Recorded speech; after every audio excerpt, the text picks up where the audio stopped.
Hello दोस्तों, क्या हाल चाल है। वेलकम करता हूँ आपको इस न्यू वीडियो और न्यू एपिसोड नंबर 6 के अंदर। और इस एपिसोड के अंदर जो मैं आज वेबसाइट बनाने जा रहा हूँ, तो उम्मीद है कि इस वीडियो से आपकी भी एक पोर्टफोलियो वेबसाइट बन जाएगी। तो जैसे मैं यहाँ पे रीलोड करूँगा ना, सबसे पहली और इम्पोर्टेंट बात कि जब मैं रीलोड करूँगा तो देखना आएगा क्या। ये मैं किया रीलोड, और रीलोड करते था ये आया एक लोडर, और फिर बूम, देखा।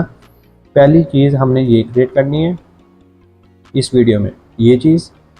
दूसरी चीज़, जब ये क्लिक होके आए ना, देखना ये और ये वाला जो टेक्स्ट है ना, वेब डिज़ाइनर जो लिखा है, ये राइट से मूव होके आ रहा है और ये वाला लेफ़्ट से मूव हो रहा है। एक यही चीज़ करेंगे, दो काम हो गए। तीसरा काम कि जब इन पे होवर हो तो देखना माउस कर्सर को क्या होगा। जैसे मैं इसके ऊपर लेके जाऊंगा तो देखा ये एक स्मूथ ट्रांजिशन के साथ एक माउस कर्सर बनाया है जो मेरी माउस के मूवमेंट को कैप्चर कर रहा है। तो ये भी बनाएंगे, देखेंगे किस तरह बनेगा। और इसके अंदर क्या है, और इसके अंदर है कि जब मैं माउस मूव कर रहा हूँ तो देख रहा हूँ जो मेन इमेज है वो किस तरह स्लाइडली मूव हो रही है मेरे माउस के साथ। तो ये भी चेक करेंगे किस तरह से हम ये माउस मूवमेंट के साथ ये कैप्चर कर अपनी इमेज को मूव करा सकते हैं। उसके बाद एक लास्ट और आखिरी बात, और वो ये, जब मैं इस नीचे वाले टेक्स्ट पे होवर करूँगा तो वो देखना कि क्या चीज़ है। सी, देखा, मज़ा आया। तो यही चीज़ आज हम क्रिएट करेंगे, देखेंगे। और ये मज़े की बात ये है कि ये HTML, CSS और जावा के थ्रू ही ये बनाया गया है और हम भी इसको बनाएंगे। ठीक है, तो बहुत मज़े की वीडियो है, वीडियो पूरी देखना। अगर पूरी नहीं देखोगे तो नुकसान इसमें ये है कि भाई मैं कोड तो लिखता रह जाऊँगा, लेकिन आपको कुछ समझ नहीं आएगा कि भाई ये कोड लिखा है तो किस चीज़ का लिखा है। ठीक है, तो इस वीडियो के अंदर साथ साथ हम डिज़ाइनिंग भी करेंगे और साथ साथ हम कोड भी करेंगे। तो आपको सजेस्ट ये करूँगा, जब डिज़ाइनिंग कर रहा हूँगा ना, तो डिज़ाइनिंग वाले पार्ट को आप स्किप कर सकते हो क्योंकि वो हमारा पार्ट है ही नहीं। और जब जो हमारा पार्ट है ही नहीं तो उसको देखने का भी कोई फ़ायदा नहीं है। तो मैं एक काम करूँगा, मैं उस डिज़ाइनिंग वाले फेज़ को ही स्पीड अप कर दूँगा ताकि ना आपको उसके आगे स्किप करने की ज़रूरत पड़े और ना ही आपको कोई मसले मसाइल हो। बस आपका फोकस रहे कि किस तरह इसको कोड करना है। अब स्टार्ट करें, चलते हैं VS कोड में और शुरू करते हैं इसकी कोडिंग और देखें किस तरह चीज़ें इसकी बनेंगी। स्टार्ट करें, okay. Here is my VS code और शुरू करते हैं अपना बिल्डअप कोड लिखना। पुरानी वीडियोस की तरह इस वीडियो में भी 3 फाइल्स होंगी। पहली होगी इंडेक्स, डन। सेकंड होगी स्टाइल, डन। तीसरी होगी और थर्ड होगी हमारी script.js। ये 3 फाइल्स आ गई जल्द।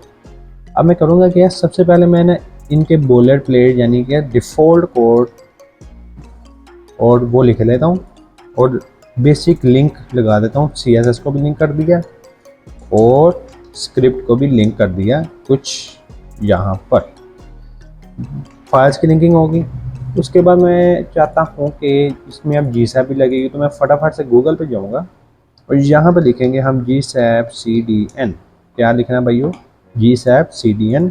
और पहले लिंक पे जाएंगे और पहले लिंक पे जाते हैं साथ ये ऑरेंज वाली जो चीज़ है ना, इसको कॉपी URL नहीं करना। करना क्या है, कॉपी स्क्रिप्ट है, बस एक क्लिक करना है तो ये कॉपी, डन। VS कोड में अपनी स्क्रिप्ट वाली फाइल के जस्ट ऊपर इसको ला कर पेस्ट कर देना और कुछ भी नहीं करना। पहला लिंक लग गया और ये लिंक क्या है, GSAP, और इससे हम क्या करेंगे, GSAP यूज़ कर पाएंगे। सेकेंड लिंक जो कि है वो है जी हमारा scroll trigger. Scroll trigger copy script है किया। अब देखो GSAP पे अगर मैं जस्ट ऊपर लगा दूंगा ना इस तरह, तो भाई आसान अल्फाज में आपको कहूँ तो ये काम नहीं करेगा और कुछ मसले मसाइल आएंगे जिससे फिर हम परेशान होंगे क्या चीज़ हो रही, क्या नहीं हो रही, क्या ये चीज़ हो ही क्यों रही। तो इस तरह के मसलों से पहले ही बचने के लिए अब मेरी बात मानो, इसको नीचे रख दो। अब वो नीचे क्यों रखना, क्योंकि देखो स्क्रॉल ट्रिगर क्या है, GSAP का ही प्लगइन। जब चाइल्ड पेरेंट के ऊपर आएगा तो चाइल्ड काम नहीं करेगा। जब चाइल्ड पेरेंट के अंदर आएगा तो पेरेंट के हिसाब से काम करेगा। अब जो जी सैप है वो जी सैप एक एज समझ लो ये एक पेरेंट है और स्क्रॉल ट्रिगर उसका चाइल्ड है, तो पेरेंट उसके बाद चाइल्ड, इस तरह चीज़ें रखनी हैं। तो वो ये चीज़ें रखनी। और एक और मुझे सीरियन चाहिए, आइकन्स पे तो लगाने हैं, आइकन्स देख लेते हैं कि इधर चाहिए है कि नहीं चाहिए। लगा लेते हैं, क्या पता आगे हमें, क्योंकि ये सिर्फ ये वेबसाइट थोड़ी ना है, यानी कि ये होम पेज थोड़ी ना बनाना है, पूरी वेबसाइट इसकी हम क्लोन करेंगे, ठीक है। और उसके लिए एक और मैं वेब जाता हूँ font awesome CDN। Font awesome CDN पे जाने के पहला लिंक, और पहले लिंक पे जाएंगे जब हम, और ये लिखा है कॉपी लिंक, ठीक है। और इसको कहाँ पे लाके पेस्ट करना है, अपने CSS के जस्ट ऊपर, कुछ इस तरह से हमने पेस्ट कर दिया। Very nice. तो बेसिक लिंकिंग और सेटअप हमारा हो गया है। CSS का यार हमने डिफ़ॉल्ट कोड नहीं लिखा, तो फटाफट से इसको M0 आया नहीं और P0 डन। और बॉक्स साइजिंग बॉर्डर बॉक्स, ये मैंने क्यों की मैं आपको बता देता हूँ। जब भी हम किसी एक पर्टिकुलर चीज़ को हम एक विड्थ देते हैं कि भाई तुम्हारी विड्थ एक, जैसे मिसाल के तौर पे एक बॉक्स है उसको मैंने विड्थ दी 20 पिक्सल। अब वो 20 पिक्सल तो उसकी सिर्फ विड्थ है। अब इन फ्यूचर अगर मैं चाहता हूँ कि भाई उसको 2 पिक्सल का एक बॉर्डर दे दूँ, तो वो क्या करेगा 20 और 2 कितना हो गया टोटल 22 पिक्सल उसकी टोटल विड्थ हो जाएगी। तो मैं तो ऐसा चाहता ही नहीं, मैं चाहता हूँ भाई जो उसको विड्थ दी थी वही विड्थ के अंदर, बेशक मैं उसको 5 पिक्सल का बॉर्डर दूँ, 6 का दूँ, 7 का दूँ, जितने का मर्जी दूँ वो उसी विड्थ में रहे। तो उसके लिए मैंने ये लाइन लिखी बॉक्स साइजिंग बॉर्डर बॉक्स। अगर ये नहीं लिखोगे तो वही काम हो जाएगा जो मैं अभी आपको बताया, ठीक है। तो इसको लिख लेना। और क्या हमें चाहिए, और हमें चाहिए इस वेबसाइट का जो फ़ॉन्ट है ना, फ़ॉन्ट ये नज़र आ रहा है ना फ़ॉन्ट लिखा, ये कैसे लिया जाए। तो लेने के लिए सिंपल आप करोगे F12 डन। F12 आया। अब ये मैंने बाय डिफ़ॉल्ट अपनी विंडो ही सेपरेट की हुई ताकि मसले ना आए। अगर नहीं पता कैसे करनी है 3 डॉट, तो ये चीज़ें हैं डॉक साइड, ये करोगे लेफ़्ट हो जाएगी, बॉटम हो जाएगी, राइट हो जाएगी, जैसे आपकी मर्ज़ी कर लो, कोई मसले वाली बात नहीं। नेटवर्क पे जाओगे डन। नेटवर्क पे जाने के बाद यहाँ पे देखो ये है जी फ़ॉन्ट, फ़ॉन्ट पे क्लिक करेंगे और जैसे ही मैं रिफ़्रेश करूँगा तो देखना क्या होगा, मेरे पास फ़ॉन्ट आ जाएंगे। ये लो, ये है जी मेरे पास सारे फ़ॉन्ट, और यही इस वेबसाइट में हम भी यूज़ करेंगे। तो डाउनलोड कैसे करना है, डाउनलोड के लिए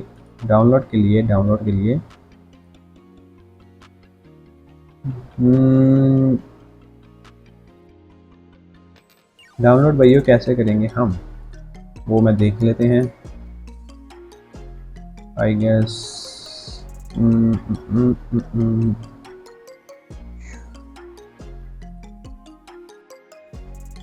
डाउनलोड,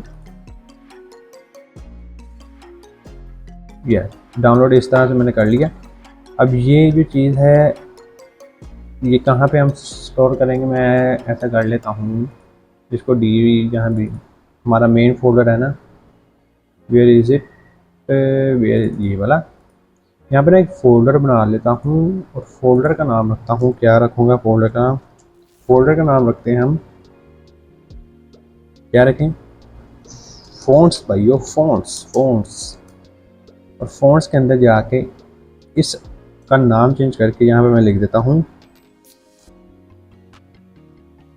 क्या लिखे नाम, फ़ॉन्ट 1 डन। उसके बाद ये वाला भी फ़ॉन्ट चाहिए। डबल क्लिक करेंगे तो डबल क्लिक करते था ये फ़ॉन्ट मेरा डाउनलोड हो जाएगा। Nice, very nice. अभी तक कोई मसला मसाला में नहीं है, शुक्र है। ये एक और आई है और इसको भी कर लेते हैं फ़ॉन्ट 3। एक बार जाकर देख लें इसको, किया बंद, ये कहाँ पे जाए, ठीक है फोल्डर में गए और फोल्डर में मेरे पास ये है जी मेरी सारी वेबसाइट्स जो कि अभी तक हमने मिलकर बना ली होगी। Nice, very nice.